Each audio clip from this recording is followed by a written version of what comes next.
G'day punters, different start this time, inside the cab, just so I can show you where my air compressor on-off switch is.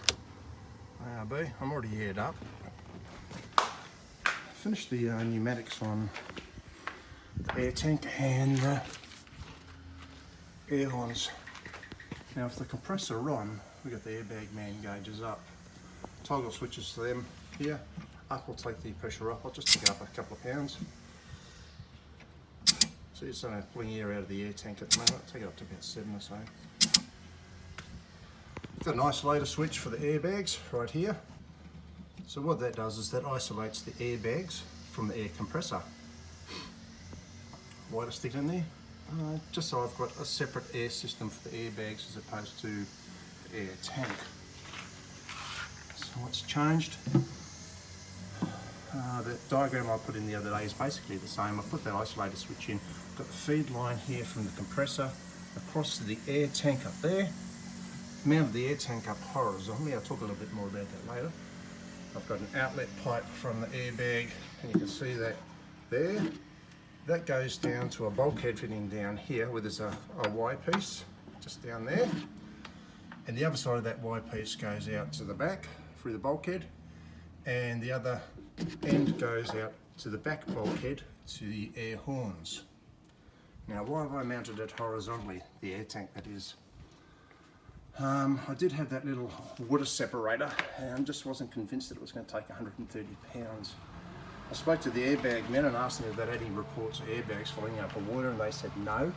I asked them if they had a water separator, they did, and it's a commercial type one, and it probably is not quite as large as the air compressor, but certainly probably half the size, and that was just really an overkill for what I have. Airbag man just said to make sure that bleed out the air tank every now and again. Air hose out the back, air horns, there are.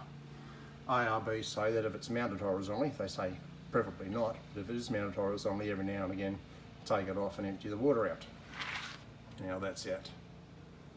So I've got the old ARB fitting that I repurposed from, if I can get it off, from the old air hose screwed straight into the back of the bulkhead, which is pretty handy. That's effectively the piece on the end of the hose here without the air gun. Straight in, nice and easy. Yeah, cool.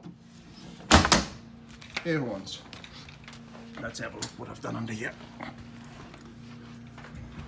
So the other side of the bulkhead fitting, I've just put in a elbow there, air line with a bit of plastic wrap around it, up to the air horn solenoid. You can probably just see the solenoid there, and the wires coming off it.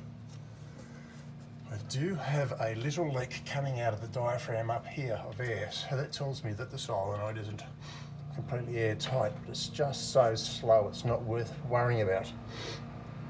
If it does become worse, I'm probably going to have to pull that solenoid off and buy another solenoid and fit that into the system somehow. Now I can't give you a blast of the air horns because I've still got the electrical stuff to go. Now my brother-in-law suggested getting a piggyback fuse connector for the fuse of the air horns, and that's probably convenient if it works. My air horns, my horn switch is that 15 amp fuse there, so it's pretty small and I can't fit a piggyback connector into there. So I'm just going to do the same as I said the other day.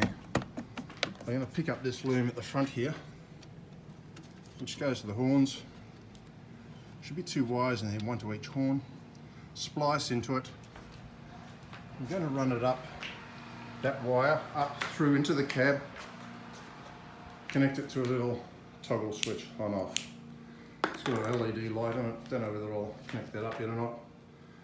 Then the other side of that, I'll run it back out through the firewall from down there, run it up into a relay and mount the relay there.